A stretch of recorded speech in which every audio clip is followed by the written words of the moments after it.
વિદ્યાર્થી મિત્રો, અર્બુદા એજ્યુકેશન ચેનલમાં તમારું હાર્દિક સ્વાગત છે।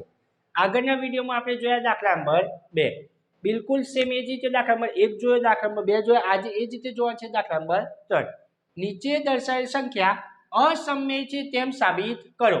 મેં તમને કહ્યું હતું કે જો સિંગલ ડિજિટ હોય, વર્ગમૂળમાં 3, વર્ગમૂળમાં 5, વર્ગમૂળમાં 2, વર્ગમૂળમાં 7, તો જે સંખ્યાઓ તમારે પ્રમેય 1.3 મુજબ સાબિત કરવાની છે।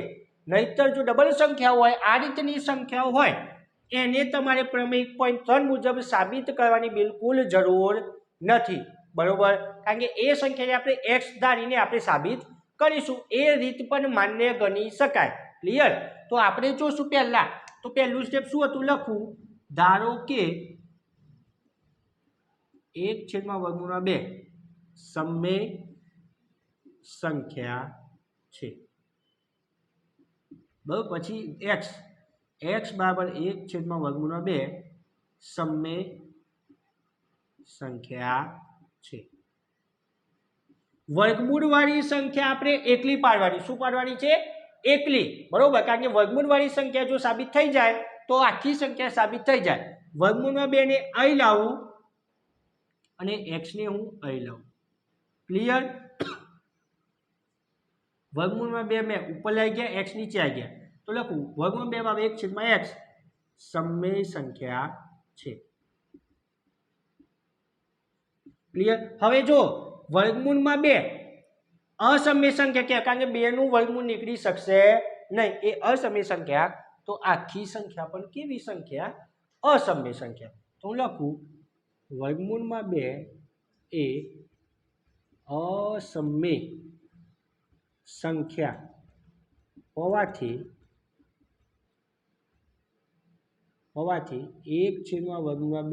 એ અસમય સંખ્યા થાય। ક્લિયર?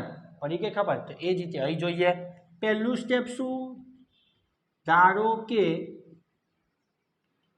7/5 એ સમય સંખ્યા છે। ક્લિયર? પછી x ધારી લો, x બરાબર 7/5 એ સમય સંખ્યા છે।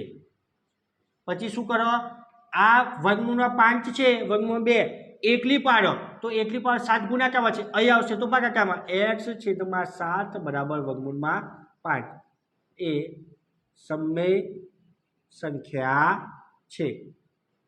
એકલી પડી જાય પછી લખો વર્ગમૂળમાં 5 એ અસમય સંખ્યા હોવાથી એક સંખ્યા અસમય, તો આખી સંખ્યા પણ કેવી? અસમય। 7/5 એ અસમય સંખ્યા છે। ક્લિયર? ચલો બિલકુલ એ જ રીતે અહીં જોઈએ દાખલા નંબર 3 અને આ ચેપ્ટરનો લાસ્ટ દાખલો લખું, ધારો કે 6+2 સમય સંખ્યા છે।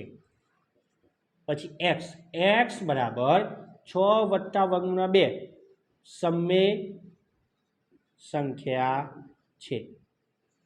ક્લિયર? હવે વર્ગમૂળમાં 2 ને આપણે એકલા પાડવાના, આ 6 પ્લસ છે, અહીં આવશે તો માઇનસ, x - 6 બરાબર વર્ગમૂળમાં 2 સમય સંખ્યા છે। બરોબર? જો વર્ગમૂળમાં 2 સંખ્યા, વર્ગમૂળમાં 2 અસમય હોય તો આખી સંખ્યા પણ કેવી હશે? અસમય। તો લખું વર્ગમૂળમાં 2 અસમય સંખ્યા હોવાથી 6+2 એ અસમય સંખ્યા છે। બરોબર વિદ્યાર્થી મિત્રો? તો આ હતો દાખલા નંબર 3। આપણે આ ચેપ્ટરની અંદર 2 સ્વાધ્યાય જોયા, સ્વાધ્યાય 1.2, સ્વાધ્યાય 1.1, બરોબર?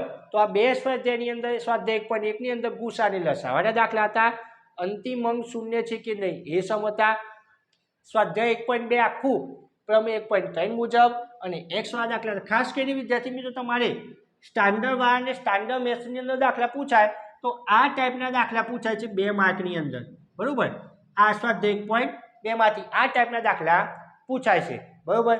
જો વિડીયો તમને પસંદ આવ્યો હોય તો ચેનલને લાઈક કરો, શેર કરો, સબસ્ક્રાઈબ કરો.